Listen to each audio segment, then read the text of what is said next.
born in a manger, laid in a manger, and he was there because there was no room for him at the traditional guest house or guest room. It would have been one big room, and everybody would have been staying in there together. And they were only there temporarily, only long enough until they could find a home, because the way that the way this worked is that during the census, they would stay in Bethlehem. And so all these people weren't just going to visit for a night or two. They were there for several years. And so Joseph would have had to find a job. He would have found a house. All that was happening. And so he's staying in the guest house until that happens. And then he builds his own land. He builds his own house on property probably owned by the family.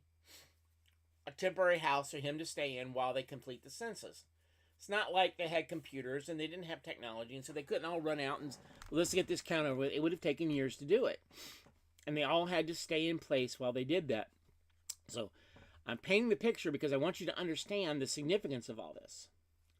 So the other verse I want us to focus on is from Isaiah 9:6, and this is the New American Standard Version. For unto us a child is born, to us a son is given, and the government will be on his shoulders, and he will be called Wonderful Counselor, Mighty God, Everlasting Father, Prince of Peace. So let's begin by talking about the three elements we've discussed. First off, let's talk about the cradle, or his incarnation. Now I want you to put yourself in this place. I want you to think about it this way.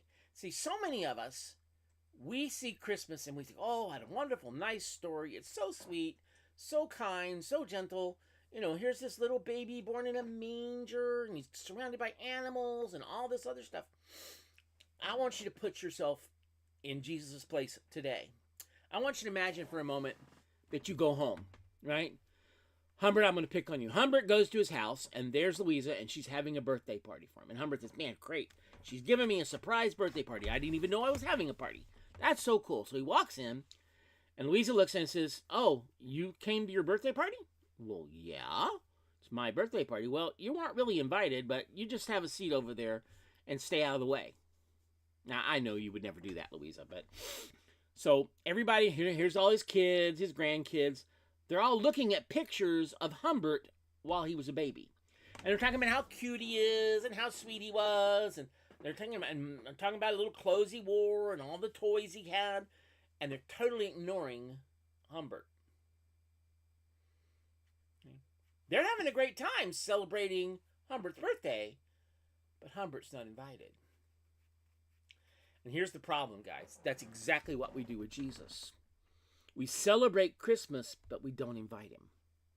We ignore him. You get it? And that's the problem we have with Christmas, is we've turned it into a celebration of his birth, because if he's a baby, he's no threat. I mean, how convicted do you feel to see a helpless baby in a manger? He can't do anything. He's just this little child, right? What threat is he to your lifestyle? Does he require anything of you? He's a baby. Now, I want you to picture, here's what's going on. Mary, traveling, she's almost 9 months pregnant. She's swollen, she's aching all over. She gets to ride to Jerusalem on the back of a donkey. Probably took about 3 days. Up mountains and ravines, cold and hot with bandits and wild animals. Nothing like a comfortable car ride. Then Mary's birth pains began. And there was no vacancy. No place for them to go. And I'm sure Joseph was thinking, well, could I be mistaken? Did the angel really say this baby would be born the Son of God? Where's God now? Where's the palace he's supposed to be born in? There's no hospital, no comfortable bed, no incubator, no competent doctors. Only a cold, dark cave with some hay. What a desperate situation.